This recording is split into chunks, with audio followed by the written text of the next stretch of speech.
Hello everyone, welcome to కథల సవ్వడి. ఈ వీడియోలో నేను అందమైన ముగ్గు వేస్తూ మీకు ఒక ఆసక్తికరమైన కథను షేర్ చేస్తున్నాను. విక్రమ్ కృష్ణ రాధ కాంట్రాక్ట్ మ్యారేజ్ చేసుకుని విక్రమ్ కృష్ణ ఇంటికి వస్తారు. విక్రమ్ కృష్ణ ఫ్యామిలీ మెంబర్స్ రాధను అవమానిస్తూ ఉంటారు. విక్రమ్ కృష్ణ ఈ పెళ్లి తన ఇష్ట ప్రకారమే జరిగిందని, ఇందులో రాధ తప్పేమీ లేదు అంటాడు. విక్రమ్ కృష్ణతో పెళ్లి జరగాల్సిన ప్రియ విక్రమ్ కృష్ణ రాధ చేయి పట్టుకోవడం చూసి రాధను చేతులు విడిపించి రాధను పక్కకు తోసేస్తుంది. కింద పడిన రాధకు తన చెయ్యి అందిస్తూ ఉంటాడు విక్రమ్ కృష్ణ. ప్రియ వాళ్ళ అమ్మ దమయంతి విక్రమ్ కృష్ణతో, తన కింద పడితేనే తట్టుకోలేకపోతున్నావా? మరి నా కూతురు ప్రియ నువ్వు మోసం చేసినందుకు ఆత్మహత్య చేసుకోవాలని నీళ్లలో దూకింది తెలుసా? రేపు పెళ్ళనగా ఇలాంటి పని చేస్తే ఈ అమ్మాయినా ఇంకేం చేయగలదు. ఈ అమ్మాయి వల్ల తన జీవితం నాశనమైంది అంటుంది. విక్రమ్ కృష్ణ మళ్ళీ చెప్తున్నాను, ఇందులో రాధ తప్పేం లేదు. నా పెళ్ళి నా ఇష్టం, నా వ్యక్తిగతం అంటాడు. దమయంతి విక్రమ్ కృష్ణతో, ఈ పెళ్లిని ఈ కుటుంబంలో ఎవరైనా ఒక్కరు ఒప్పుకున్నా రాధను సగర్వంగా సాంప్రదాయంగా లోపలికి స్వాగతిస్తాను అంటుంది. విక్రమ్ కృష్ణ అందరినీ అడుగుతాడు. అందరూ సైలెంట్గా ఉంటారు. దమయంతి ఈ ఇంట్లోకి రాధ రావడానికి వీల్లేదు అంటుంది. విక్రమ్ కృష్ణ, ఈ ఇల్లు నాది. ఈ ఇంట్లో నాకు హక్కు ఉన్నప్పుడు నా భార్యగా రాధకు కూడా హక్కు ఉంటుంది అంటాడు. విక్రమ్ కృష్ణ వాళ్ళ అమ్మమ్మ, బంధాలను బాధ్యతలను కాదనుకున్నవాడివి, హక్కుల గురించి మాట్లాడడం విచిత్రంగా ఉంది అంటుంది. ఈ ఇంట్లో నీకు మాత్రమే చోటుంది, నువ్వొక్కడివే రావచ్చు. ఇద్దరూ రావాలంటే బయటకు వెళ్ళిపోండిరా అంటూ కోపడుతుంది. విక్రమ్ కృష్ణ, రాధ ఎక్కడుంటే కృష్ణుడు అక్కడే ఉంటాడు. రాధకి చోటు లేని చోట, రాధ లేని చోట ఈ విక్రమ్ కృష్ణ ఉండడు అంటూ పద రాధ వెళ్దామని చెప్పి రాధను తీసుకెళ్తూ ఉంటాడు. దమయంతి విక్రమ్ కృష్ణను ఆగమని చెప్పి ఇంట్లోంచి గెంటేశామని నలుగురు 4 రకాలుగా మాట్లాడుకుంటారు. అది మనకి గౌరవం కాదు అంటూ విక్రమ్ కృష్ణతో, నువ్వు మాత్రమే మా కుటుంబ సభ్యుడివి. నువ్వు కొత్త మనిషిని ఇంట్లోకి తీసుకొచ్చినా తను మా లెక్కలో ఉండదు. మేమెవరం తనను ఇంటి కోడలుగా గుర్తించమని నీకు అర్థమైంది కదా.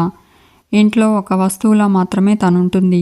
బయటికెళ్ళి కుటుంబ పరువు తీసే బదులు నువ్వు ఇంట్లో ఉంటేనే బాగుంటుందనిపిస్తుంది అంటుంది. ప్రియా దమయంతితో, తనకు ఈ డెసిషన్ నచ్చలేదంటూ కోపంగా లోపలికి వెళ్ళిపోతుంది. దమయంతి రాధతో, ఒక అమ్మాయి కొత్త కోడలిగా మెట్టినింట్లో అడుగు పెడితే బొట్టు పెట్టి హారతిచ్చి దిష్టి తీసి సగర్వంగా లోపలికి స్వాగతిస్తారు. నీకు ఆ గౌరవం స్వాగతం లేదు. అసలు నీకు ఈ ఇంట్లో విలువే లేదు. మూలనున్న చీపురులా, కిచెన్లో ఉన్న గిన్నెలా, హాల్లో ఉన్న ఫర్నిచర్లా నువ్వు ఉంటావు. ఇంట్లోకి రావాలో వద్దో నువ్వే నిర్ణయించుకో. ఇంట్లోకి వచ్చినా నీకు విలువ లేదు. ఇంట్లో నుంచి బయటకు వెళితే నీ బ్రతుకు నువ్వైనా బ్రతుకుతావు అంటూ లోపలికి వెళ్ళిపోతుంది. అందరూ దమయంతి వెనకే వెళ్ళిపోతారు. విక్రమ్ కృష్ణ రాధ చేయి పట్టుకుని ఇంట్లోకి రాపోతూ ఉంటాడు. రాధ రానంటూ సైగ చేసి విక్రమ్ కృష్ణ చెయ్యి విడిపించుకుంటుంది. విక్రమ్ కృష్ణ ఇంట్లోకి వెళ్ళి హారతి తెస్తూ ఉంటే అందరూ విక్రమ్ కృష్ణను చూసి షాక్ అవుతారు. విక్రమ్ కృష్ణ రాధకు బొట్టు పెట్టి హారతి ఇచ్చి రాధను ఇంట్లోకి తీసుకొస్తాడు. ప్రియ కోపంగా సూట్ కేస్ సర్దుకుంటూ ఉంటుంది. దమయంతి ప్రియ దగ్గరికి వెళ్ళి, ఏంటి బేబీ ఇది అంటుంది. ప్రియ, నేను అమెరికా వెళ్ళిపోతున్నాను అంటుంది. దమయంతి, అలా ఎలా వెళ్తావు బేబీ అంటుంది. ప్రియ, రాత్రి వాళ్ళిద్దరికీ ఫస్ట్ నైట్ ఏర్పాట్లు చేసి వెళ్ళాలా, లేక 6 నెలలు ఆగితే ఆ రాతకు సీమంతం చేసి వెళ్ళాలా అని అడుగుతుంది. నువ్వు చెప్పిందేంటి, చేసిందేంటి? వాళ్ళను ఇంట్లోకి రానివ్వనన్నావు, అప్పుడే నీ మనసు మారిపోయిందా అంటుంది. దమయంతి, వాళ్ళిద్దరినీ బయటకు పంపిస్తే 9 నెలల్లో ముగ్గురుగా తిరిగొస్తారు. మనవడినో మనవరాలను తెచ్చి వాళ్ళ చేతుల్లో పెడతారు. ఈ ఒక్క ఆలోచనే వెళ్లే వాళ్ళను ఆపేలా చేసింది అంటుంది. ముందు నేను నీలాగే ఆవేశపడ్డాను, తర్వాత ఆలోచించాను. బయటకు వెళ్తే వాళ్ళు మన చేయి దాటిపోతారు. అదే ఇక్కడే ఉంటే రాధ మనల్ని తట్టుకోగలుగుతుందా? వాళ్ళిద్దరినీ సంతోషంగా ఉంచుతామా? ఆ టీ కొట్టు దాన్ని ఇంట్లో నుంచి బయటకు, లేక ఈ లోకంలోంచి పైకో పంపించే బాధ్యత నాది. నీ స్థానంలోకి వచ్చిన రాధని ఆ స్థానంలో శాశ్వతంగా ఉండనివ్వను. విక్రమ్ కృష్ణ ఎప్పటికైనా నీ వాడయ్యేలా చేస్తాను. నన్ను నమ్ము బేబీ. నీకన్నా ఎక్కువ కోపమే నాకు వస్తుంది, కానీ కోపంతో గెలవలేము. ఆలోచనే ఆయుధంగా చేసుకుని గెలవాలి. నేను నిన్ను గెలిపిస్తాను అంటుంది దమయంతి. ఇక విక్రమ్ కృష్ణ రాధ రూమ్ లోపలికి వస్తారు. విక్రమ్ కృష్ణ పూలదండ తీసేస్తూ, చాలా రచ్చ తర్వాత మొత్తానికి ఇంట్లోకి వచ్చాము అంటాడు. కండువా బాషికం తీసేసి బెడ్ మీద పడుకుంటూ, బెడ్ మీద ఇలా పడుకుంటే ఎంత రిలాక్స్డ్గా ఉందో అంటాడు. డ్రెస్ తీసేయాలి అనుకుంటూ పెళ్లి డ్రెస్ని చేంజ్ చేసుకుంటాడు. రాధ కంగారు పడుతూ విక్రమ్ కృష్ణను చూస్తూ ఉంటుంది. విక్రమ్ కృష్ణ రాధ వైపు వస్తూ ఉంటాడు. రాధ భయంతో వెనక్కి వెళ్తూ డోర్కి డాష్ ఇవ్వడంతో డోర్ క్లోజ్ అవుతుంది. తన వైపు వస్తున్న విక్రమ్ కృష్ణను చూసి భయపడుతూ ఉంటుంది రాధ. విక్రమ్ కృష్ణ రాధకి క్లోజ్గా వచ్చి డోర్ హ్యాండిల్ పట్టుకుని పక్కకు జరగమని సైగ చేస్తాడు. రాధ రిలాక్స్ అవుతుంది. విక్రమ్ కృష్ణ డోర్ని వెనక్కి లాగడంతో రాధ విక్రమ్ కృష్ణ మీద పడుతుంది. రాధ వెనక్కి జరిగి ఆలోచిస్తూ ఉండడం చూసి విక్రమ్ కృష్ణ రాధ ఏమైంది అంటాడు. రాధ ఏం లేదన్నట్టు తల ఊపుతుంది.